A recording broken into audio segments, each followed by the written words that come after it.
So hello and welcome to part 5, which concerns transformer-based techniques for common sense, knowledge construction and consolidation.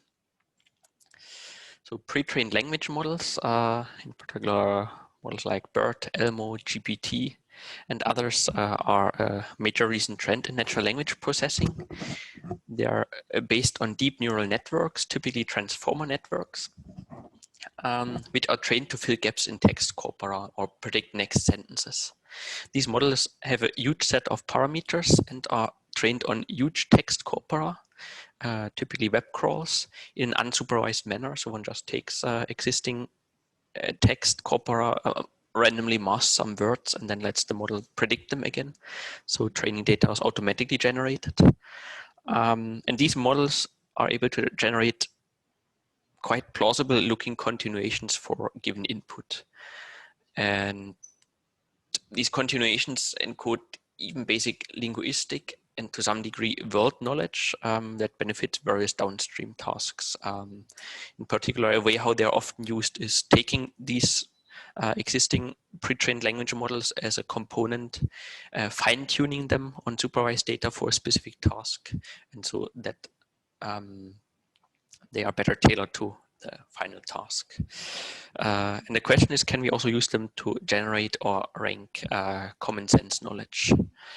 And there's an influential paper from last year's EMNLP, Language Models as Knowledge Bases, which basically said, yes, this is possible to some degree. So they focused on encyclopedic knowledge, like citizenship of people and so on, but they also looked at common sense knowledge, taking triples from ConceptNet as their seed, formulating them as sentences and masking the object. So for example, for a drain, the location of a drain, they generate a sentence: you are likely to find an overflow in a, and then the model should ideally complete this with drain, or a ravens can, and then ideally the model should complete it with fly. On the right hand side, we see the actual predictions of the language model, and in bold we see the correct answers according to ConceptNet, and we see that usually among the top ranked items the answer from ConceptNet is there.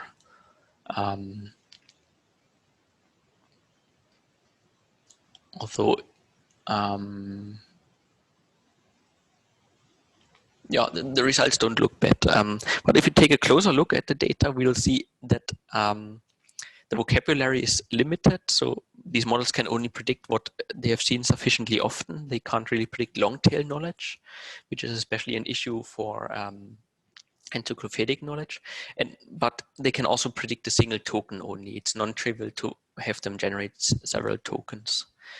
And so this is a synthetic data set. So I tried myself with GPT-2, a recent model. You can play with it at this link yourself. So I put a prefix and then I let GPT-2 complete the sentence. And so, for example, pandas eat bamboo. Where do they eat bamboo? And GPT-2 says in the forest. That's a good completion. But then it gets more. So I asked, what do pandas like to eat? So pandas like to eat. The model says the food they eat, which is certainly a witty response, but not very informative.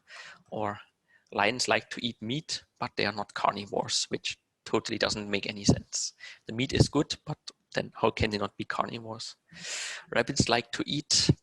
Here the model is very clever. It says and drink, which is certainly true, but which avoids answering my implicit question and gets more wild. So cows mostly eat the same food as cows, but they also eat a lot of other animals. So again, the first part avoids getting concrete. The second part is just wrong. Cows don't eat other animals. I tried with some occupations. So why do lawyers wear black? Because they're not allowed to wear black.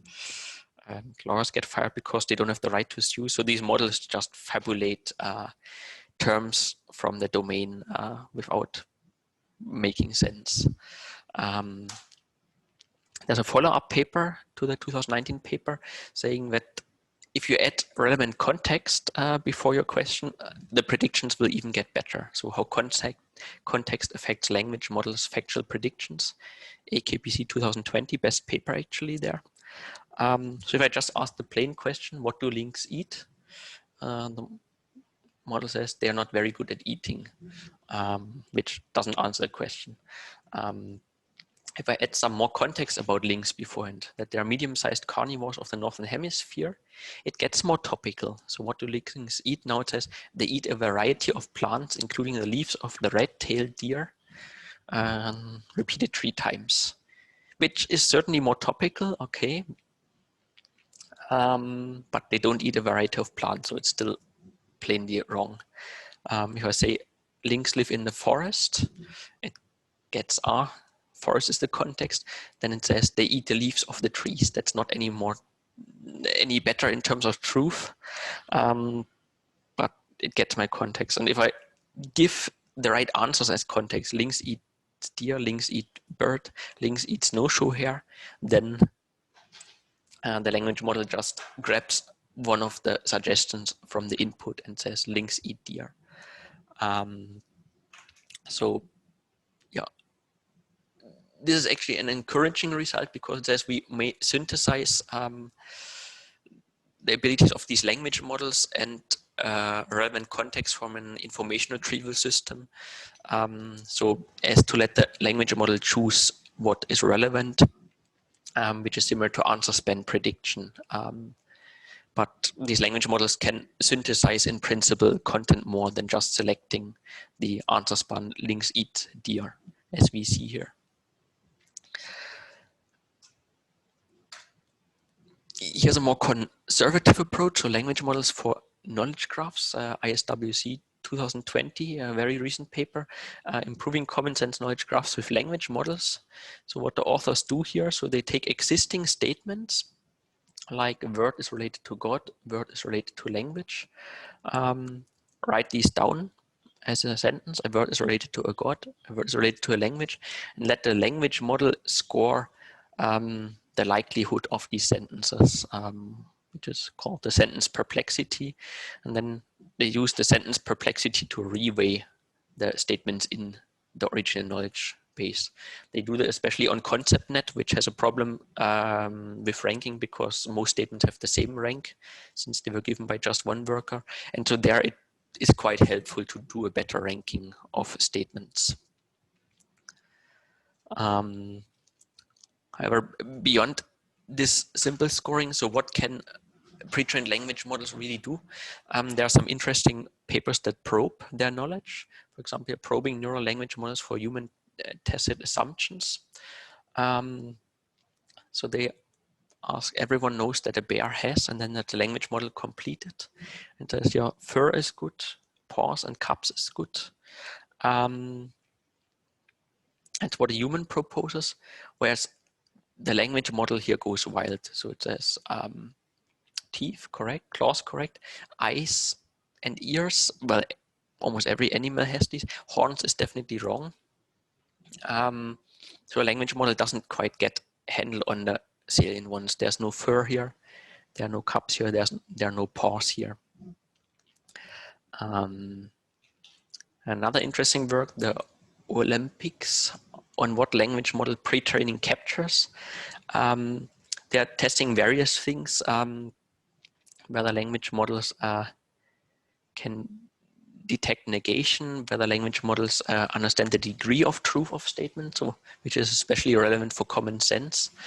And so they let the language model predict the qualifier here. A dish with pasta contains pork, and then possible fillers are never, sometimes, often, always. And the accuracy of the language model here, 75%. A dish with cheese contains honey. The answer should be rarely or never. But the accuracy goes down for other patterns. For example, a calf is larger than a dog.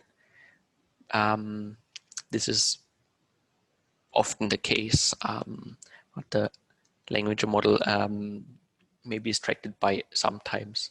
Or another pattern here, meat is part of an elephant's diet.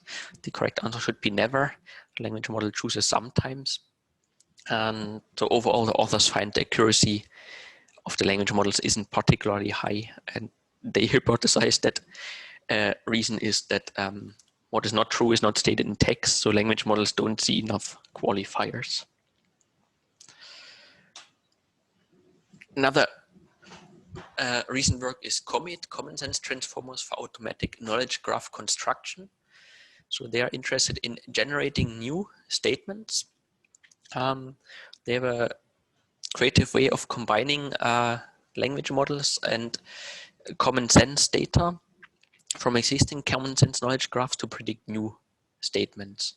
So we start with a pre-trained GPT model, but then train it on triples from the knowledge graph, and therefore capture the structure of common sense knowledge. So don't generate wild, arbitrary free text, but generate output that looks like typical statements in a common sense knowledge graph.